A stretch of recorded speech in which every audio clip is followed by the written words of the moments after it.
ঘর বানাইছি আমি আল্লাহর হুকুমে, তোমরা এটার মধ্যে এসে তাওয়াফ করো। আল্লাহ যখন বললেন ওয়াজ্জিন ফিন্নাস বিল হজ্জ, ইব্রাহিম তুমি এলান করো, হজের এলান করো মানুষকে। ইব্রাহিম আলাইহিস সালাম বললেন, আল্লাহ আমি কি এলান করব? দুনিয়ার সব মানুষের কাছে কি আমি পৌঁছাইতে পারবো এই কথা? আল্লাহ বলেন, ইব্রাহিম আমার কথায় ঘর বানাইছো, আমার কথায় এলান করো। তোমার গলার আওয়াজ আছে না নাই এটা তো আমি ভালো করেই জানি। তোমার গলার আওয়াজ আর কতটুকু বুঝবে এটাও আমি আল্লাহ ভালো করি। আল্লাহ রাব্বুল আলামিন বলেন, ইব্রাহিম এলান করো, তুমি আদেশ করছি আমি আল্লাহ। আমার কথা শোনো, আমার কথা শোনো, এলান করো। শুধু গোটা মক্কা অঞ্চলের মানুষ নয়, সৌদি আরবের মানুষ নয়, শুধু আফ্রিকা আর বাংলাদেশ আর ভারতের মানুষ নয়, পাকিস্তানের মানুষ নয়। ও নবী ইব্রাহিম, তোমার এই ঘোষণার আওয়াজ আমি আল্লাহ বর্তমান দুনিয়াতে যারা আছে তারা তো আছেই, ভবিষ্যৎ প্রজন্ম কিয়ামত পর্যন্ত যত মানুষ দুনিয়াতে আসবে প্রত্যেক মানুষের হৃদয় পর্যন্ত পৌঁছে দেওয়ার দায়িত্ব নিয়ে নিলাম। ইব্রাহিম আলাইহিস সালাম সেই জাবালে আবু কুবাইস পাহাড়ের উপর উঠে তিনি ঘোষণা করলেন, হে মানুষ, আমি আল্লাহর ঘর নির্মাণ করেছি, তোমরা দলে দলে সারা পৃথিবীর থেকে এই ঘরের তাওয়াফের উদ্দেশ্যে আসতে থাকো। ইব্রাহিম আলাইহিস সালামের এই আওয়াজ শুনে ওই জমানার মানুষ, ভবিষ্যৎ প্রজন্ম যারা রূহের জগতে আছে, হাদিসের মধ্যে আসছে যারা এখনো রূহের জগতে, কারণ আল্লাহ তো সব রূহগুলো একসাথেই সৃষ্টি করছেন, জানেন না? এটা তো আমি মাঝে মধ্যে বলি, আল্লাহ সব রূহ একসাথে সৃষ্টি করে। আদম আলাইহিস সালামের পিঠের মধ্যে আল্লাহ এরকম যখন মাসাহ করলেন, মুছা দিলেন, ওয়াইজ আখাযা রাব্বুকা মিন বানি আদম, আল্লাহ বলেন আমি যখন আদমের পিঠের মধ্যে এরকম হাত লাগাইলাম তখন আদমের পিঠ থেকে সব রূহগুলো বের হলো। তো রূহ সৃষ্টি না করলে কি বের হয়েছে? তার মানে একেবারে শেষ মানুষ দুনিয়াতে যে আসবে ওর রূহ আল্লাহ তখন সৃষ্টি করে রাখছেন। আল্লাহ বলেন দুনিয়াতে যারা আছে ওরা তো আছেই, রূহের জগতে আমি আল্লাহ যে সংরক্ষণ করে রেখেছি ভবিষ্যৎ প্রজন্মকে, তাদের কান পর্যন্ত আমি আল্লাহ সেটা পৌঁছাইয়া দিছি। আল্লাহ তাআলা বলেন, যখন নাকি ইসমাইল বাবার সাথে দৌড়াদৌড়ি করার বয়সে উপনীত হলো, অর্থাৎ ওর বয়স 6, 7, 8, বিভিন্ন তাফসীরের কিতাবের মধ্যে বিভিন্ন সংখ্যা এসেছে, কেউ বলছেন 6, কেউ বলছেন 7, কেউ বলছেন 12। এরকম বয়স যখন হয়েছে তখন আল্লাহ বলেন, আমি আমার নবী ইব্রাহিমকে স্বপ্নে দেখাইছি তোমার বাচ্চাকে জবে করো। এটা হলো কোরবানির ইতিহাস। তো কোরবানির ইতিহাসটা আমরা আজকে বলবো না, যেহেতু আমাদের কোরবানির সিজন সামনে আসতেছে, তখন কোরবানির আগ মুহূর্তে আমরা কোরবানির ইতিহাসটা বলব।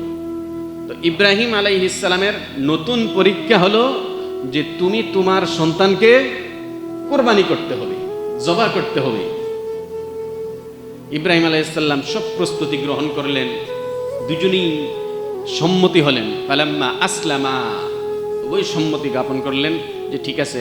একজন বললেন আমি জবা হব, আর একজন বললেন আমি জবা করব। সব কিছু রেডি, ছুরি দাঁড় করলেন, জবে করবেন। আল্লাহ পাক রব্বুল আলামিন জান্নাত থেকে একটি দুম্বা ছুরির নিচে পাঠাইয়া দিলেন।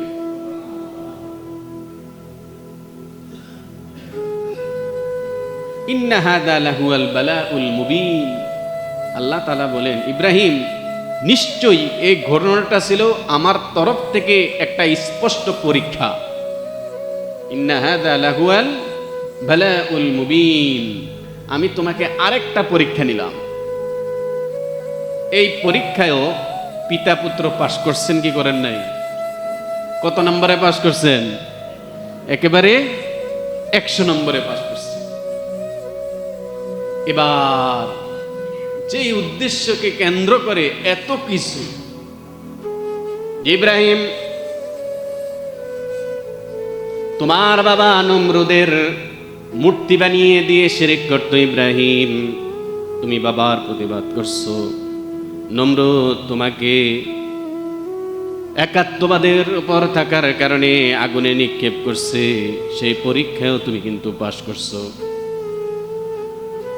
ইব্রাহিম, আমি আল্লাহ স্বপ্নে দেখাইছি কলিজার টুকরার সন্তান ইসমাইলকে জবে করতে হবে, সেই পরীক্ষায়ও বাপ ছেলে তোমরা 100 নম্বরে পাশ করছো। ও ইব্রাহিম, এবার আমি আল্লাহ তোমার কাঁধের মধ্যে আসল দায়িত্ব দিব। وَإِذِ ابْتَلَى إِبْرَاهِيمَ رَبُّهُ بِكَلِمَاتٍ فَأَتَمَّهُنَّ قَالَ إِنِّي جَاعِلُكَ لِلنَّاسِ إِمَامًا قَالَ وَمِنْ ذُرِّيَّتِي قَالَ لَا يَنَالُ عَهْدِي الظَّالِمِينَ। আল্লাহ পাক রব্বুল আলামিন বলেন, وَإِذِ ابْتَلَى إِبْرَاهِيمَ, হে মানুষ স্মরণ করো ওই সময়ের কথা যখন আমি নবী ইব্রাহিমকে অনেকগুলো বড় বড় পরীক্ষা নিয়েছি। কতগুলো কথার দ্বারা আমি তার পরীক্ষা নিয়েছি। ওয়াইদ ইবতালা ইব্রাহিম রব্বুহু বিকালিমাতিন ফাআতাম্মাহুন, প্রত্যেকটা পরীক্ষাকে তিনি পরিপূর্ণ করলেন। ইব্রাহিম আলাইহিস সালাম যখন নাকি পরীক্ষাগুলো 100 নম্বরে পাশ করছেন, আল্লাহ বলেন ইন্নী জাইলুকা লিন্নাসি ইমামা। হে ইব্রাহিম, সব পরীক্ষায় দেখতেছি তুমি 100 নম্বরে পাশ করছো, নিশ্চয়ই আমি তোমাকে জাতির নেতা বানাবো। পরীক্ষায় পাশ করলেই তো জাতির নেতা হওয়া যায়। আল্লাহ বলেন ইব্রাহিম, সব পরীক্ষায় তুমি পাশ করছো, ইন্নী জাইলুকা লিন্নাসি ইমামা, আমি তোমাকে গোটা জাতির ইমাম, নেতা, রাহবার বানাবো। ইব্রাহিম আলাইহিস সালাম বললেন قال ومن ذريتي قال لا ينال عهد الظالمين। আল্লাহ শুধু আমি নয় বরঞ্চ আমার বংশধরকেও আপনি কবুল করুন। আল্লাহ শুধু আমাকে নয় আমার বংশধরকেও আপনি কবুল করুন। قال ومن ذريتي, তবে قال لا ينال عهد الظالمين, বংশধর থেকে কেউ যদি জালেম হয় ওর ব্যাপারে কিন্তু এটা চলবে না। পৃথিবীর মধ্যে মানুষ যা দেখতেছেন সব তো নবীদের বংশ, সব কি ভালো? এর মধ্যে জালেম আছে, সন্ত্রাস আছে, ডাকাত আছে, সব মানুষ নবীদের বংশ না।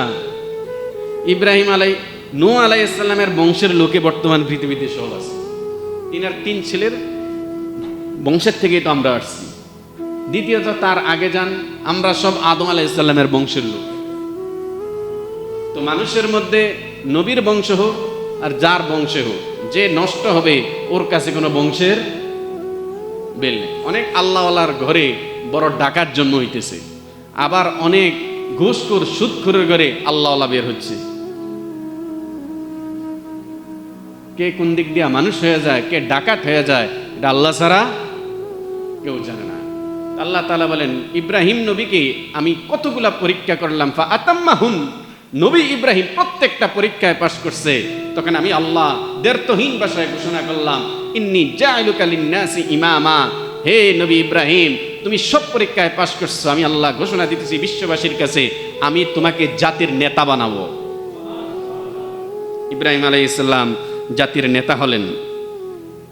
এবার ইব্রাহিম আলাইহিস সালামের কাছে আসল গুরু দায়িত্ব আসছে। সেই দায়িত্বটা কি? সেই দায়িত্বটাই হলো وَإِذْ يَرْفَعُ إِبْرَاهِيمُ الْقَوَاعِدَ مِنَ الْبَيْتِ وَإِسْمَاعِيلُ رَبَّنَا تَقَبَّلْ مِنَّا إِنَّكَ أَنْتَ السَّمِيعُ الْعَلِيمُ। ইব্রাহিম আলাইহিস সালামকে আল্লাহ নতুন দায়িত্ব দিলেন, ইব্রাহিম তোমাকে আসল দায়িত্বটা দিতেছি। ইব্রাহিম আসল দায়িত্ব হলো আমি মানুষ সৃষ্টি করছি, মানুষ সৃষ্টি করার আগে আমি আল্লাহ একটা ঘর বানাইছিলাম, যেই ঘরকে তওয়াফ করলে মানুষের জীবনের সব গুনাহ মাফ হয়ে যায়। সেই ঘরটা প্রথম আমি বানাইছি ফেরেশতার মাধ্যমে। দ্বিতীয়ত সেই ঘরটা নষ্ট হয়ে গেছে, সেই ঘরটা নতুন করে আবার বানাইছে আদম আলাইহিস সালাম। সেই ঘরটা কিন্তু এখন নাই। ইব্রাহিম আমি আল্লাহ তোমাকে সেই ঘর তৃতীয়বার পুনর্নির্মাণের দায়িত্ব তোমার কাঁধে তুলে দিলাম। এটা হলো আসল কাজ। এত পরীক্ষা এত কিছু নেওয়ার পর তারপরে বিল্ডিং এর কন্ট্রাক্টর, বিল্ডিং এর দায়িত্ব দেওয়া হয়। পাস করলে যে ও কোনো চুরি করবে না, ও কোনো দুর্নীতি করবে না, সব কিছুতেও পাস। আল্লাহ তাআলা সেই গুরু দায়িত্ব ইব্রাহিম আলাইহিস সালামকে দিলেন। আল্লাহ বলেন, হে মানুষ, স্মরণ করো ওই সময়ের কথা, ওয়া ইদ ইয়ারফাউ ইব্রাহিম ওয়া ইসমাঈল, যখন নাকি ইব্রাহিম আলাইহিস সালাম তার কলিজার টুকরা ইসমাঈল আলাইহিস সালামকে নিয়ে আমার ঘর বাইতুল্লাহকে পুনর্নির্মাণ করেছে। ইব্রাহিম আলাইহিস সালাম সব পরীক্ষা পাস করলেন, কোরবানিতেও পাস করলেন। পাস করার পর আল্লাহ তিনাকে আল্লাহর ঘর পুনর্নির্মাণের দায়িত্ব দান করলেন। এই কথাটাই وَإِذْ يَرْفَعُ إِبْرَاهِيمُ الْقَوَاعِدَ مِنَ الْبَيْتِ وَإِسْمَاعِيلُ, ইব্রাহিম আলাইহিস সালাম ইসমাঈল আলাইহিস সালামকে নিয়ে আল্লাহর ঘর তৃতীয়বার পুনর্নির্মাণ করলেন। ইব্রাহিম আলাইহিস সালাম মরুভূমি থেকে পাথরের টুকরা আনলেন। আনার পর ইব্রাহিম আলাইহিস সালাম পাথরগুলোকে লাগাচ্ছেন, ইসমাঈল আলাইহিস সালাম একটা একটা করে বাবার হাতে তুলতেছেন। ঘর যখন উঁচা হলো, বাইতুল্লাহ কত উঁচা করে না, দেখছেন না? ওখানে যারা গেছেন, জমিন থেকে বাইতুল্লাহ অনেক উঁচা, এটা আগেও উঁচা ছিল। ইব্রাহিম আলাইহিস সালাম বাইতুল্লাহর দেওয়াল যখন উঁচা হয়ে গেছে, একটা পাথরের মধ্যে দাঁড়াইয়া ইব্রাহিম আলাইহিস সালাম পাথর গাঁথতেছিলেন। যখন নাকি উপরে চলে যায় দেওয়াল, আল্লাহ তাআলার কুদরতে সে পাথরটা উপরের দিকে উঠে। কত উঁচা ঘর। আবার নিচে নামার দরকার হয়, আমার আল্লাহ পাথরকে আদেশ করেন, পাথর রে, আমার নবী ইব্রাহিমকে নিয়ে তুমি নিচের দিকে চলে যাও। কুরআনুল কারীম যে সত্য কিতাব, আর কোন প্রমাণ লাগে? সারা পৃথিবীর মানুষ গিয়া দেখতেছে সেই মাকামে ইব্রাহিম, যে ঘটনা কোরআনে আসছে। আপনি পৃথিবীর কোন কিতাবের মধ্যে এরকম সঠিক ইতিহাস পাবেন? পাবেন না। জ্যান্ত ইতিহাস। ইব্রাহিম আলাইহিস সালাম ঘর বানাইলেন। وَإِذْ بَوَّأْنَا لِإِبْرَاهِيمَ مَكَانَ الْبَيْتِ, আল্লাহ বলেন, হে মানুষ, স্মরণ করো ওই সময়ের কথা যখন আমি আল্লাহ ইব্রাহিমকে আমার ঘর বাইতুল্লাহর ফাউন্ডেশনটা চিনে দিছি। ঘর তো কিছুই দেখা যায় না, ঘর নাই। আল্লাহ যদি না চিনে দিতেন, ইব্রাহিম আলাইহিস সালাম চিনতেন কোনটা বাইতুল্লাহ? এই কথাটা আল্লাহ বলতেছেন, সূরা হজের মধ্যে এসেছে, وَإِذِ ابْتَلَى إِبْرَاهِيمَ مَكَانَ الْبَيْتِ। মানুষ স্মরণ করো ওই সময়ের কথা যখন আমি নবী, তাওহীদের নবী, পরীক্ষায় পাশ করা নবী ইব্রাহিমকে আমি আমার ঘর বাইতুল্লাহর ফাউন্ডেশনটা চিনিয়ে দিয়েছি। بَوَّأْنَا لِإِبْرَاهِيمَ مَكَانَ الْبَيْتِ أَلَّا تُشْرِكْ بِي شَيْئًا وَطَهِّرْ। ইব্রাহিম আলাইহিস সালাম সেই ঘর চিনার পর সন্তান ইসমাঈল আলাইহিস সালামকে নিয়ে ঘর বানাইলেন। ঘর যখন বানানো হলো, আল্লাহ তাআলা নবী ইব্রাহিমকে আদেশ করলেন, ইব্রাহিম, ঘরটা ধুইয়া মুইচা ভালো করে পরিষ্কার পবিত্র রাখো। এই জন্য মসজিদ যারা চালাইবেন, এটা তাদের বুঝার জিনিস। মসজিদ শুধু বানাইলে হবে না, মসজিদকে পরিষ্কার পবিত্র এটাও রাখার দায়িত্ব হলো যারা মসজিদ বানায়। আল্লাহ ইব্রাহিম আলাইহিস সালামকে বলতেছেন, ইব্রাহিম, ঘর তো বানাইছে ভালো কথা, তবে বিভিন্ন জায়গা থেকে কিন্তু মুসল্লি আসবে, আসবে না? ঘরটা কিন্তু পরিষ্কার পবিত্র রাখলেই তোমার মসজিদ বানানোর সার্থকতা আছে। وَإِذْ بَوَّأْنَا لِإِبْرَاهِيمَ مَكَانَ الْبَيْتِ أَلَّا تُشْرِكْ بِي شَيْئًا وَطَهِّرْ بَيْتِيَ لِلطَّائِفِينَ وَطَهِّرْ بَيْتِيَ لِلطَّائِفِينَ। ইব্রাহিম, এই ঘর তো বানাইছো, এটা তো শুধু মক্কাবাসীর জন্য না। ওয়াতাহহির বাইতিয়া লিত্তাইফিন, পৃথিবীর বিভিন্ন প্রান্ত থেকে এই ঘরকে তওয়াফ করার জন্য মানুষ আসবে। ওয়াল কাইমিন, শুধু তওয়াফ করবে না, এখানে সালাতও আদায় করবে। বাইতিয়া লিত্তাইফিন ওয়াল কাইমিন ওয়ার রুকআইস সুজুদ, এখানে রুকুও করবে, এখানে সিজদাও করবে। وأذن في الناس بالحج يأتوك رجالا وعلى كل ضامر يأتين من كل فج عميق আল্লাহ পাক রব্বুল আলামিন বলেন, ইব্রাহিম আমি আল্লাহ আদেশ করতেছি, ওয়াআদ্দিন ফিন্নাস, তুমি এলান করো। ইব্রাহিম ঘর বানাইছো ভালো কথা, ঘর কেন বানাইছো জানো? শুধু তোমার জন্য না, তোমার সন্তানের জন্য নয়, শুধু মক্কাবাসীর জন্য নয়, তামাম দুনিয়ার যত মানুষ আছে সব মানুষের জন্য ঘর বানাইছো। সুতরাং মানুষদেরকে এলান করো, ওয়াআযিন ফিন্নাস, মানুষের মধ্যে এই কথার ঘোষণা করো। কি ঘোষণা? ওয়াআযিন ফিন্নাস বিল হজ্জি ইয়াতুকা রিজালা, ঘোষণা করো, ওরে তামাম দুনিয়ার মানুষ, আল্লাহর আদেশে আমি আল্লাহর ঘর পুনর্নির্মাণ করছি। তোমরা তামাম দুনিয়া থেকে পায়ে হেঁটে, ঘোড়া ব্যবহার করে, প্লেন ব্যবহার করে, বাস, হুন্ডা, ট্রাক ব্যবহার করে দলে দলে সেই ঘর তাওয়াফ করো। ঘর বানাইছি আমি আল্লাহর হুকুমে, তোমরা এটার মধ্যে এসে তাওয়াফ। আল্লাহ যখন বললেন ওয়াআযিন ফিন্নাস বিল হজ্জ, ইব্রাহিম তুমি এলান করো, হজের এলান করো মানুষকে। ইব্রাহিম আলাইহিস সালাম বললেন, আল্লাহ আমি কি এলান করব? দুনিয়ার সব মানুষের কাছে কি আমি পৌঁছাইতে পারবো এই কথা? আল্লাহ বলেন, ইব্রাহিম আমার কথায় ঘর বানাইছো, আমার কথায় এলান করো। তোমার গলার আওয়াজ আছে না নাই এটা তো আমি ভালো করেই জানি। তোমার গলার আওয়াজ আর কতটুকু বুঝবে এটাও আমি আল্লাহ ভালো করি। আল্লাহ পাক রব্বুল আলামিন বলেন, ইব্রাহিম এলান করো, তুমি আদেশ করছি আমি আল্লাহ, আমার কথা শুনো, আমার কথা শুনো, এলান করো। শুধু গোটা মক্কা অঞ্চলের মানুষ নয়, সৌদি আরবের মানুষ নয়, শুধু আফ্রিকা আর বাংলাদেশ আর ভারতের মানুষ নয়, পাকিস্তানের মানুষ।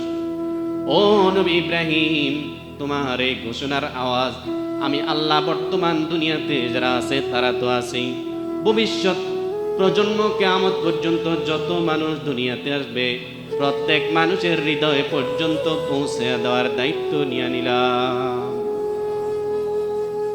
ইব্রাহিম আলাইহিস সালাম সেই জাবালে আবু কুবাইস পাহাড়ের উপর উঠে তিনি ঘোষণা করলেন, হে মানুষ, আমি আল্লাহর ঘর নির্মাণ করেছি, তোমরা দলে দলে সারা পৃথিবীর থেকে এই ঘরের তাওয়াফের উদ্দেশ্যে আসতে থাকো।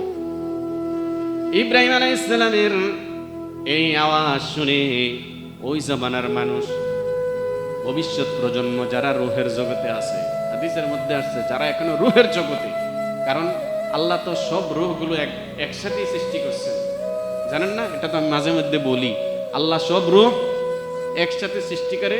আদম আলাইহিস সালামের পিঠের মধ্যে আল্লাহ এরকম যখন মাসাহ করলেন, মুছা দিলেন, ওয়াইজ আখাযা রাব্বুকা মিন বানি আদম, আল্লাহ বলেন আমি যখন আদমের পিঠের মধ্যে এরকম হাত লাগাইলাম তখন আদমের পিঠ থেকে সব রূহগুলো বের হলো।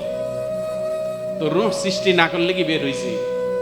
তার মানে একেবারে শেষ মানুষ দুনিয়াতে যে আসবে ওর রূহ আল্লাহ তখন সৃষ্টি করে রাখছেন। আল্লাহ বলেন দুনিয়াতে যারা আছে ওরা তো আছেই, রূহের জগতে আমি আল্লাহ যে সংরক্ষণ করে রেখেছি ভবিষ্যৎ প্রজন্মকে, তাদের কান পর্যন্ত আমি আল্লাহ সেটা পৌঁছাইয়া দিছি। এই আওয়াজ যখন মানুষের কানে গেছে তখন যেই মানুষগুলো বলছে লাব্বাইক আল্লাহুম্মা লাব্বাইক লাব্বাইক লা শারীকা লাকা লাব্বাইক, এই কথাটা যারা বলেছে দুনিয়ার জমিনে হোক রূহের জমিনে হোক, তারা আল্লাহর ঘরের সামনে লাব্বাইক না বলে ওদের মৃত্যু হবে না। যে যতবার লাব্বাইক বলছে ওর জিন্দিগি তো অতবার হজ, কবুল হোক আর না হোক ওইটা ভিন্ন জিনিস, কিন্তু যে যতবার বলছে অতবার সে হজ করবে। তো ইব্রাহিম আলাইহিস সালাম এই ঘোষণা যখন করলেন, এই ঘোষণা করার পর ইব্রাহিম আলাইহিস সালাম আল্লাহর কাছে দোয়া করলেন, রব্বানা তাকাব্বাল মিন্না ইন্নাকা আনতাস সামিউল আলিম। মসজিদ যারা বানায় তাদের নিয়ম হলো মানুষের কাছে ছোট হয়ে থাকবে, যেন কেউ এই কথাটা না বলতে পারে ও মসজিদ বানাইছে মাথা বড় হয়ে গেছে। প্রত্যেকটা ভালো কাজ করার পর আল্লাহর কাছে সিলিন্ডার করা, শুকরিয়া আদায় করা। আল্লাহ আপনি আমারে দিয়ে এই কাজটা করাইছেন, আপনি অন্যরে দিয়েও তো করাইতে পারতেন। আল্লাহ আপনার কুদরতে পায় সেজদা দিয়ে আল্লাহ ওদের ব্যবহার আচারে যেন কোনো মানুষ কষ্ট না পায়, এটা শিক্ষা। ইব্রাহিম আলাইহিস সালাম ঘরটা বানানোর পর কি করতেছেন? রব্বানা তাকাব্বাল মিন্না ইন্নাকা আনতাস সামিউল আলিম।